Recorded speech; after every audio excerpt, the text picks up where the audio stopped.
Hey everybody, welcome back to FSi DFS. I am going to make this quick. I'm just kind of focus on the pitchers here. We'll talk about the bats a little bit. I think it's pretty clear where they stand. I'm just kind of running a little bit behind in terms of research and everything, but I want to get the video out so that you guys can watch it possibly on your lunch break. So, Scooball, he's going to be the number one pitcher for me, SP1 in cash games. He's just been really solid as of late.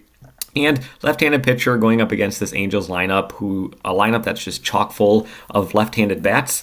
Did I say left-handed pitcher? I think I did. Going up against left-handed bats. So he's going to have nice splits. He's going to have solid strikeout floor, which is what we're really asking for in terms of pitching, especially in cash games. So all the arrows are kind of pointing in Scooball's direction. He's got a great matchup. He's going to have the splits advantage. He's got a great strikeout floor, and he's in solid form. So Scooball, he's coming in at a little bit of a discount. So he's going to be the SP1 here. Nola versus Steele. I slightly lean Steele, but honestly, both of these guys I don't have a whole lot of interest in. I just don't think that we need to be spending this much in salary when there's just so many pitching options. It's a 13-game slate. There's other options that you can go to rather than jamming a guy over 10K that's not super trustworthy. Steele, he's more trustworthy than Nola. So Kirby, Eflin, Green. I don't want any shares of Eflin going up against Baltimore, and honestly, not really much of Kirby either against the Dodgers. Just a brutal matchup for both of those guys. Green, I think he's more of a GPP play. If you are going Green, you're kind of chasing that strikeout upside. He can strike out. We all know what his strikeout capabilities are. He can get you double-digit strikeouts. But he can also let up a couple of home runs in a game. He can walk a handful of batters. It can get away from him really quick.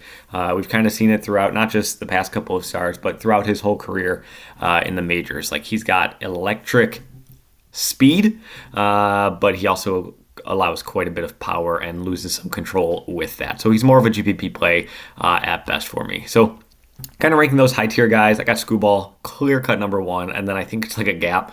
And then Steele, Green, Nola, and Kirby. Really not much of an interest in Eflin, and honestly not much in Kirby either. Going into the mid tier, Canning, he's actually going to be the first guy that I'd be paying attention to on the other side of that Scooball game. So I guess I like both these pitchers, so maybe I should be betting the under. Who knows? So Canning, he's got decent strikeout stuff. He's got a great matchup going up against Detroit. Because really a lot of these guys in this mid tier don't have the best of matchups. So you can see I had Lugo right behind Canning. Lugo gets Oakland, Canning gets Detroit. But then the rest of the guys, you get Barrios, who can allow a lot of hard contact to lefties against a very lefty-dominant Boston team. You got Webb and Coors Field. Ober, okay. Yeah, all right, he's there. Miller against Seattle, who's pushing for the playoffs. Giolito against Texas. Gray against Cleveland, who just doesn't really strike out at all. Javier, who's just looked awful as of late. And you can kind of quickly see that Canning, Lugo are really the two guys that rise to the top from there.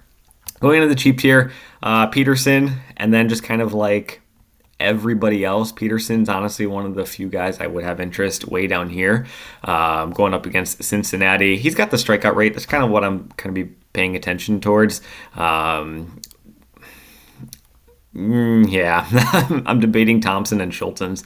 Schulten's facing off against Minnesota. Minnesota strikes out a lot, but I mean, they can also smash the ball.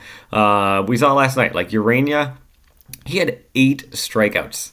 8 for a guy who is just, hanging on by a thread in the majors, an ERA 7 to 8. Minnesota finally got there, but Urania shut them down for quite a bit. So maybe if Schultens can get the strikeouts, maybe, but he's a pretty low strikeout pitcher, which is kind of the hesitation there. So that's kind of where pitching is. It's not great. It's for a 13-game slate. It's really not great for a 13-game slate, but I think that you can certainly get around it. But Scooball, Canning, Lugo, Peterson would be my top 4 pitchers here. In terms of the bats, I haven't put anything in here just because I don't want to put it in there after not doing as much research as I feel comfortable with. But I think it's pretty clear to see it's going to be Houston. Facing off against Zach Greinke. The issue with Houston is that they're just crazy expensive, but you can see if we go Scooball and Canning, 4K remaining for the rest of your bats. You throw in Alvarez, throw in Tucker, get those big guys in there. The other thing is just that you take up all the outfield spots when you stack Houston the way you want to. Brayo could go in there, Pena. and hot. So 3.1K remaining, big Houston stack. It's going to be tough because they're just so expensive. But Coors Field is going to be the other place that people are going to be flocking towards in San Francisco, facing off against Anderson. San Francisco, though, is just like the bane of MLB DFS existence because of how much they pinch hit their players. So there is a little bit of concern with that. Honestly, might reduce a little bit of ownership on San Francisco.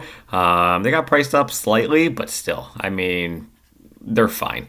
So San Francisco, Houston are really the two clear-cut guys or clear-cut teams. I think Chicago would actually be ranking third for me just because of how well they've been doing the second half, given the matchup.